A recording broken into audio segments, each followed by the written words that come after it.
Good evening. Tonight we celebrate the contributions of three remarkable individuals: Dr. Stephen Rockefeller,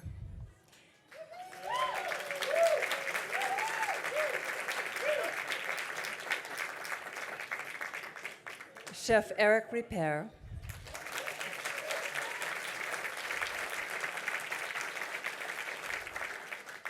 and the late Adam Yauch.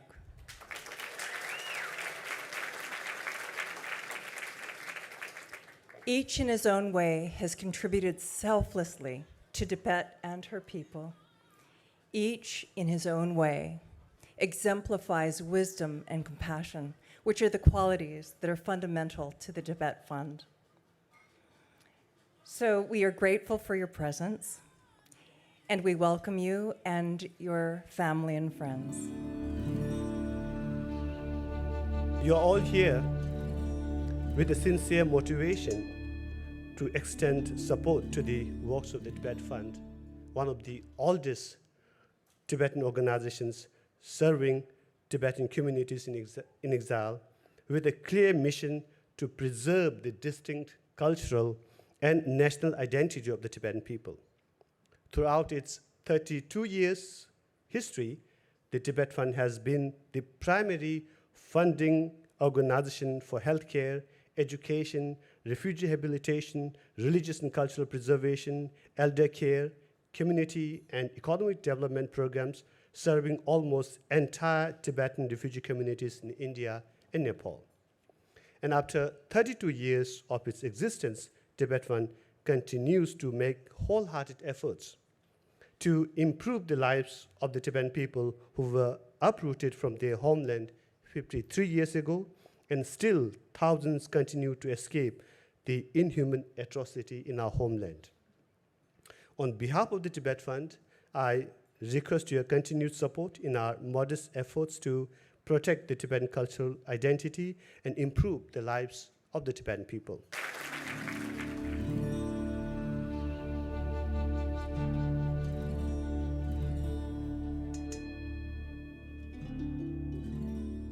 The Rockefeller family's incredible generosity allowed Tibetans to take their first steps toward self-sufficiency and cultural independence at a very, very challenging point in their history.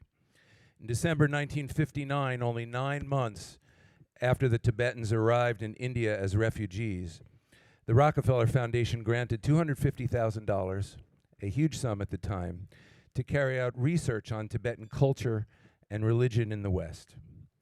The foundation's grant enabled several Tibetan scholars to come to the West to pursue research at leading institutions, sowing the seeds for the later flourishing of Tibetan culture and studies in the US and other Western nations, and grants were also made to support Tibetan artists. When His Holiness first came to the United States in 1979 to visit Amherst, Dr. Stephen Rockefeller asked Bob Thurman if the Dalai Lama would consider coming to Middlebury College, which is where he was at the time. The Dalai Lama couldn't on that trip, but he did in 1984 when he returned to the United States. Long before mindfulness, compassion, and kindness were household words, Dr. Rockefeller organized a symposium with a panel of religious scholars titled The Christ and the Bodhisattva.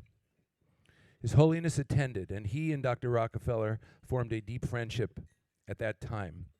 What really struck me in my own personal experience was learning how Dr. Rockefeller and Lawrence Rockefeller and others contributed to the purchase of the building which has housed the Office of Tibet and the Tibet Fund for many years, and it grew, as I learned yesterday in my call with Dr. Rockefeller, out of his relationship with Rinchen Darlo from the 1984 symposium, and that building has served as our home for many, many years, and for that in particular, I'd like to thank you because it's been such a cornerstone of our existence.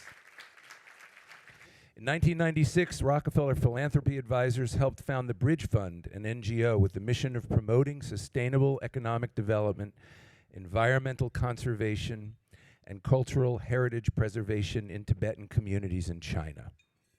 When I spoke to Dr. Rockefeller yesterday and asked for his thoughts about this evening, he said that it was a deeply rewarding experience for him to have been associated with the Dalai Lama, the Tibetan people, and the Tibet Fund.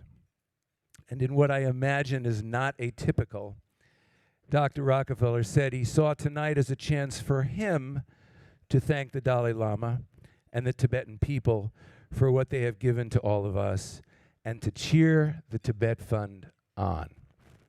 So please help me welcome our more than deserving honoree, Dr. Stephen Rockefeller.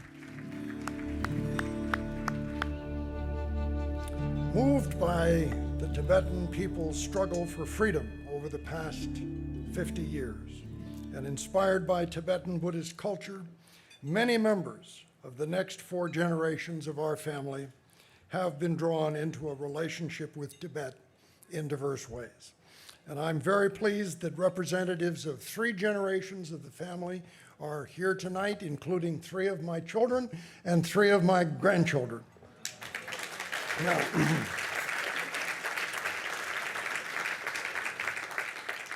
one of my grandmother, Abby Aldrich Rockefeller's great-great-grandchildren, Eliza Rockefeller, who was away at college tonight but whose parents are here with us, developed such a strong interest in Tibet that she has committed herself to learning the Tibetan language. If and through these interconnections with Tibet over the years, my family has been able, in some small ways, to assist efforts to preserve Tibetan culture and advance the welfare of the Tibetan people, I am very, very glad. Now, this is not a time for long speeches, but I would like to take this opportunity to share my profound gratitude for what the Tibetan community in exile under the leadership of His Holiness the Dalai Lama has given to all of us and to the world. These reflections will be a preface to recognizing the urgent needs of the Tibetan communities in exile and to affirming my strong support for the wonderful work of the Tibet Fund. First of all, I'd like to express my great admiration for the Tibetan people, for their courage, resourcefulness, and perseverance in the face of grave injustice and great tragedy, and for their determined resistance to oppression. If the Chinese Communist government has hoped to break the spirit of the Dalai Lama and the Tibetan people, it has utterly failed. The 6 million Tibetans living under Chinese rule continue to face enforcement of harsh policies that in many communities cause great suffering. Over 150,000 Tibetans have been led to flee their homeland. The mission of the Tibet Fund remains as urgent as it was 3 decades ago. If the Tibetan community in exile is to achieve self-reliance, which is the goal of His Holiness, the funding of the many worth programs of the Tibet Fund is essential. Support for health care, education at all levels, and economic development is especially important. Since the Tibet Fund has only a small endowment, gifts and grants from individuals like you and me and foundations are a critical source of support as the fund strives to advance the vision and aspirations of His Holiness and the Tibetan people. Now, I'd like to congratulate Rinchen Darlo on his visionary and skillful leadership as president of the fund over the past 25 years, and to say, Rinchen, it has been a privilege and honor to know and have an opportunity to work with you. I also applaud the commitment of Mickey Lemley and the Tibet Fund's Board of Trustees and the steadfast leadership of Richard Gere. And as Jeffrey mentioned, it was Professor Robert Thurman who put me in contact with His Holiness and Lodi Giri back in the late 70s, early 80s. And for that, Bob, I warmly thank you and also congratulate on your path-breaking work in the field of Tibetan studies. Now, it's been a deeply rewarding experience and great blessing to have had a friendship with His Holiness, with Rinchen Darlo, with Lodi Giri, and other Tibetan leaders. And I'm deeply, deeply appreciative of all those opportunities. And it is also so rewarding to be connected with all of you in and through the unfolding story of Tibet.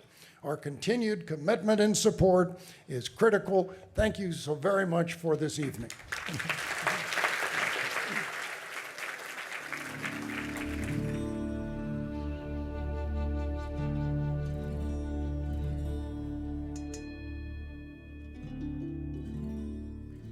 world has come to appreciate Adam Yauch as one of the world's great musicians. However, his legacy today stands just as strong as a passionate human rights activist and advocate for Tibet. For us Tibetans, Adam is known as someone who had a warm heart, cared deeply about the situation in Tibet, was very humble, and one who tried to live the Bodhisattva vow. He was a rare mix of magnetism and humility, humor and deep thought, a pragmatic idealist. He used his voice and quiet power to bring awareness to legions of young people about the situation in Tibet. The organization he founded, the Milarepa Fund, and the Tibetan Freedom Concerts that he organized inspired tens of thousands of people around the world to foster their own individual initiatives guided by the principles of nonviolence to bring freedom and peace to Tibet. Tibet gained instant support with Adam Yauch on our side.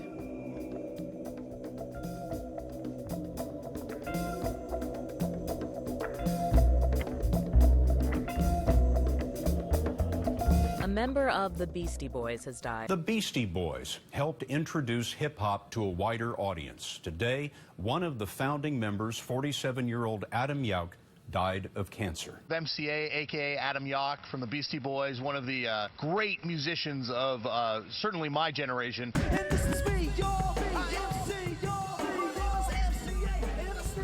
The second time that I was in Nepal, I was actually in the mountains trekking, and I met a number of refugees that had just escaped from Tibet. And someone who was with us spoke Tibetan and started translating. They explained that they weren't going to go back to Tibet until Tibet was free. If you guys will forgive me, I just wanted to speak my mind on a couple things. And the more I got involved with the Tibetan cause, I just started realizing that the only way a change is going to come about is through mass public awareness, and the area that I'm able to help out with that is through music.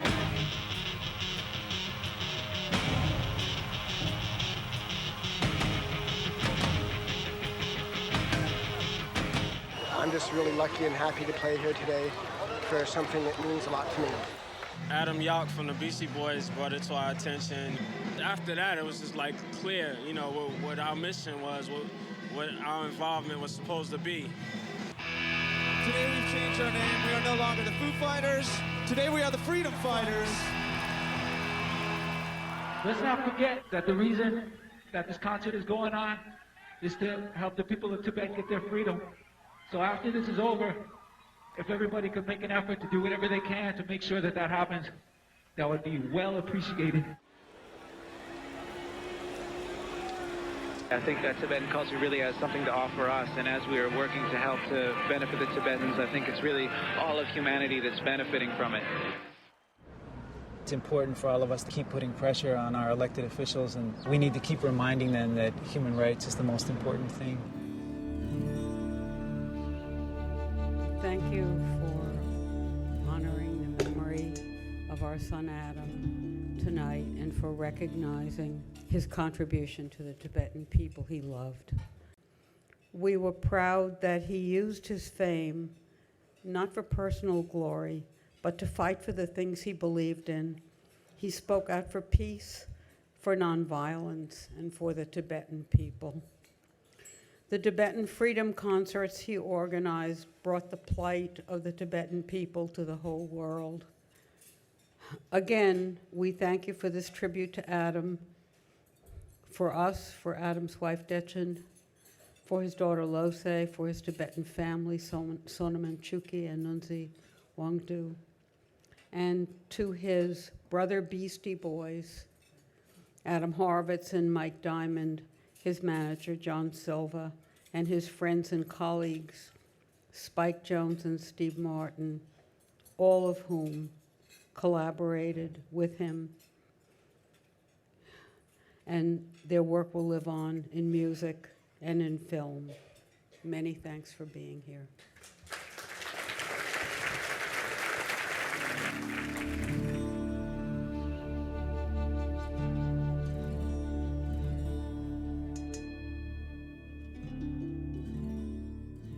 He is world-renowned as a chef, a restaurateur, but it's the second attribute, generosity, that I'd like to talk about tonight. Eric never hesitates to say yes whenever we come to him with some harebrained request. He is always there for us. His whole staff is there for us. He gets a dozen of the top chefs in the country to come and cook for you all. And he has been generous not only to the Tibet Fund, to many of the other Tibetan organizations. So I would like to ask you to help me welcome Eric and thank him for the extraordinary meals that he has prepared for us, especially tonight, but for all the meals and all the generosity he's shown to the Tibet Fund and to the Tibetan people. Eric? I'm truly humbled and thankful that Tibet Fund believe that I contribute to some capacity to help Tibetan people all over the world. I love the Tibetan community. When I grew up, my knowledge about Tibet was basically Tintin in Tibet, right? And then in 1989, I came to the US. And when I came to the US, something happened. His Holiness got the Nobel Prize for Peace. And I read his speech of acceptance. And it moved me so much that suddenly I became very curious about not only the Tibetan society and your culture, but about Buddhism. And despite what Dalai Lama always warned us when we go to the class, don't change your religion, I became a Buddhist.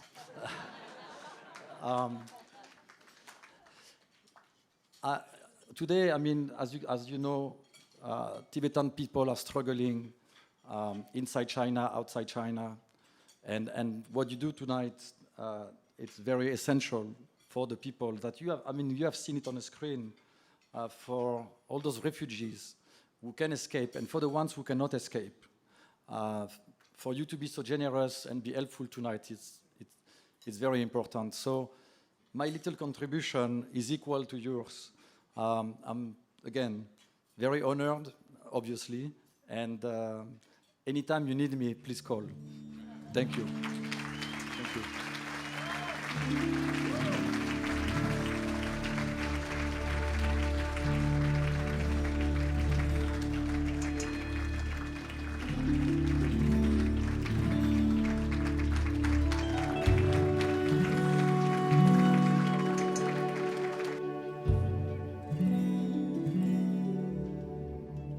We've benefited, my wife and I, more than maybe what we've given. The Tibetan people in exile are extremely warm. It's kind of uplifting to help work with people.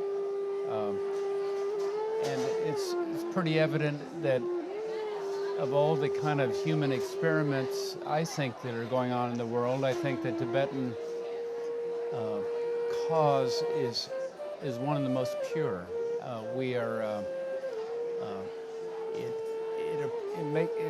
Its approach to life and to kind of civility is something that basically the whole world can live with.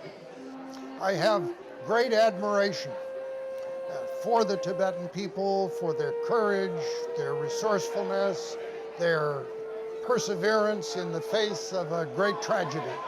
And I also have great admiration for their determined resistance to oppression. And in addition to all of that, one cannot help but have deep, deep admiration for His Holiness the Dalai Lama and the great courage and vision with which he has been leading the Tibetan people. And I see the Tibet Fund as an organization that is playing a critical role in supporting the Tibetan communities in exile and also some of the Tibetan communities in Tibet. And so I am very proud and pleased to be associated with the Tibet Fund and am very pleased if in some way I can be of help to the Tibet Fund.